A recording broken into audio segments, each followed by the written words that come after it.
Во последно време се почесто можеме да констатираме дека македонски бендови излегуваат и надвор од нашите граници и свират во блиските па и некои подалечни земји. Во секој случај потек за поздравување и секогаш во секоја прилика со радост тоа би требало да го проследиме. Еден таков случај е свирењето на сет на еден джез фестивал во Белград, па накратко разговараме со Владан и самиот ќе каже што се случуваше во Белград и кој се свиреше на тој фестивал. Белград не беше джез фестивал, тоа е некој тип на фестивал како што кај нас Скопско лето. И онака разни збиднувања на различни места се случуваат. Сега имаше 3 дена поред музика, некој тип етно джез фестивал, етно джез збиднување, така се викаше тоа. Првиот ден беа онака ориентирани доста етно групи. Вториот ден ние свиревме вториот ден, 3 бенда настапивме вториот ден со некој ствари не некој туку човекот кој напише отпишен свиреше пред нас. Сега не се сеќам, Милан така некако ради Воевеж ли се викаше. Ја свирате ли ви отпишен? Не. Не сме. Не свиравме. Не беше у програм.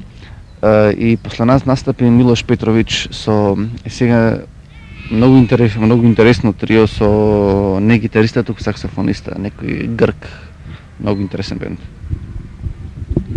Значи беше интересно какви беа реакциите од медиумите. И третиот ден, значи, настава сега ние не слушаме што се случува, но требаше да настапат бендови строго со етно бендови, но со народни инструменти. И какви беа реакциите? Стигнали до вас некои пропратни информации пост-фестивалски од некои новини од медиуми од Србија? Добро, веднаш после концертот онака сите беа задоволни од концертот. Изгледа дека малку изненадивме. И туку сите се позитивни реакции. За деновиве имав најверојатно значи дека некаде на есен пак идеме за Белград. Добив некои информации деновиве дека се планираат и некои свирки во Сараево и за во Германија. Докаде се работи? Добро, ја не би сакал за тоа да зборувам, ако биде, ќе седнеме пак овде, ќе направиме муавет. Мислам, обично е така кај нас, ако биде. Во секој случај се преговара, нели? Се преговара за многу работи. Каде е местото на сет овде во Македонија?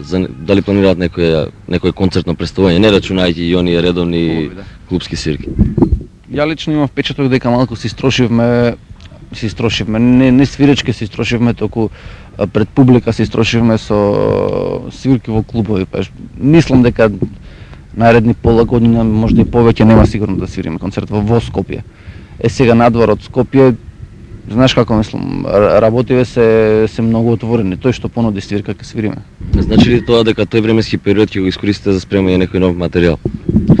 Ние веќе почнавме во недела да снимаме материјал. Некаде 20% од материјалот е веќе снимен, што значи дека останува уште 80% за работа.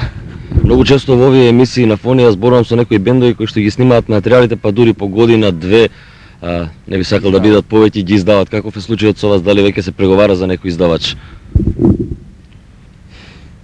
И тоа онака, знаеш, останува кога ќе издадеме, да се слушнеме, да седнеме, да направиме муавет, мислам.